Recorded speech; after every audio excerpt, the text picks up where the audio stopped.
2024 साल पहले इस दुनिया में अवतार लिए एक कुंवारी स्त्री के माध्यम से, एक कुंवारी स्त्री के माध्यम से प्रभु यीशु मसीह इस संसार में आए। आज ये ऐसा पर्व है, ये ऐसे दिन है कि आज ये दिन को पूरा दुनिया में लोग मनाते हैं, है ना। ये पूरा दुनिया में लोग मनाते हैं। केवल खरदीवड़ी में केवल नहीं मना रहे, केवल रांची में केवल नहीं, झारखंड में केवल नहीं, भारत में केवल नहीं, लेकिन ये इस त्योहार को पूरा दुनिया के लोग मनाते हैं।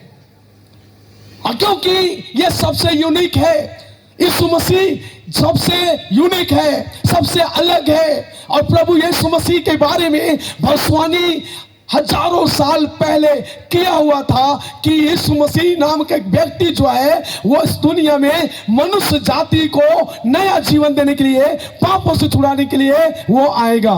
ठीक है, प्रभु यीशु मसीह के विषय में पहले ही बताया गया था। ठीक है, मैं 3 उद्देश्य को मैं जल्दी से आपके पास में रखना चाहता हूं। क्यों प्रभु यीशु मसीह इस दुनिया में आया?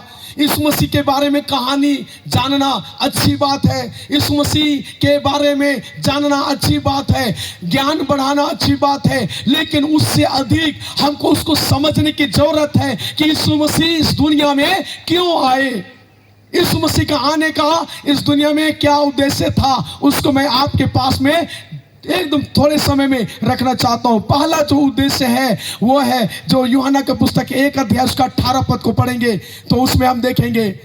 हाँ, यूहन्ना उसका 1:18 पढ़ेंगे। हाँ, परमेश्वर को किसी ने कभी नहीं देखा। वो परमेश्वर, पूरी दुनिया को बनाने वाला ईश्वर को किसी ने नहीं देखा कि कौन कोना में है, कहाँ है। वो परमेश्वर को किसी ने भी नहीं देखा। एक लौता पुत्र जो पिता की गोद में है। हाँ, आज से 2000 साल पहले प्रभु यीशु मसीह आया, एक लौता पुत्र यीशु मसीह, उसी ने उसे प्रकट किया, उसी ने उसे प्रकट किया ना। यीशु मसीह ने परमेश्वर को प्रकट किया।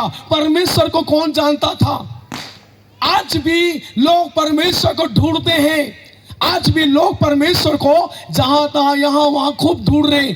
कहां है? गिरजा में खोजेंगे, गिरजा में टेबल कुर्सी से दरी के अलावा और कुछ नहीं मिलेगा। गिरजा घर में परमेश्वर नहीं है, परमेश्वर कोई पेड़ में नहीं है, परमेश्वर कोई चांद में नहीं है, सूरज में परमेश्वर नहीं है, परमेश्वर जो है कोई पत्थर में नहीं है। परमेश्वर को लोग ढूंढ रहे हैं यहां से वहां, कई एक जगहों में, लेकिन मसीह दिखाया। 33.5 साल तक इस दुनिया में रहा, अंधों को आंख दिया, लंगड़ों को पांव दिया, गूंगों को बोली दिया, बहरों को कान दिया, यहां तक कि मुर्दों को भी यीशु मसीह जिंदा कर दिया। हालेलुया। 4 दिन का मुर्दा जो पड़ा हुआ था कब्र में, वो सड़ रहा था, उसको भी यीशु मसीह जिंदा किया। आंधी और तूफान को भी यीशु मसीह शांत किया। ऐसा सुनिए, दूसरी बात, मैं 3 बातों को रखूंगा। हाँ, 59 का, 59 का, उसका 1 और 2। सुनो, यहोवा का हाथ ऐसा छोटा नहीं हो गया, परमेश्वर का हाथ जो है छोटा नहीं है कि उद्धार ना कर सके। कि परमेश्वर मतलब गॉड वो उद्धार करने की शक्ति नहीं है, ऐसी बात नहीं है ना। वो ऐसा बहरा हो गया है कि परमेश्वर बहरा भी नहीं है, सुन न सके, कि वो सुनता नहीं है, परंतु तुम्हारे अधर्म के कामों ने, लिखा है तुम्हारे पापों के अधर्म के कामों ने तुमको परमेश्वर से अलग कर दिया है, तुमको परमेश्वर से अलग कर दिया है। और तुम्हारे पापों के कारण उसका मुंह तुमसे ऐसा छिपा है कि वह नहीं सुनता। सुनिए, दूसरी बात मैं आपको बतलाना चाहता हूं। ये दूसरी बात, प्रभु यीशु मसीह को क्यों इस पृथ्वी पर अवतार लेना पड़ा, क्यों यीशु मसीह को इस संसार पर आना पड़ा? दूसरी बात है, मनुष्य ने पाप किया और वो पाप के कारण वो परमेश्वर के संगति से अलग हो गया। ठीक है, परमेश्वर जो है वो चाहता था कि मनुष्य उनके साथ रहे। परमेश्वर चाहता था कि वो परमेश्वर की महिमा करे, मनुष्य परमेश्वर के निकट में रहे, लेकिन मनुष्य ने वो गलत चीजों को वो लोग पसंद किया। मनुष्य ने पाप किया।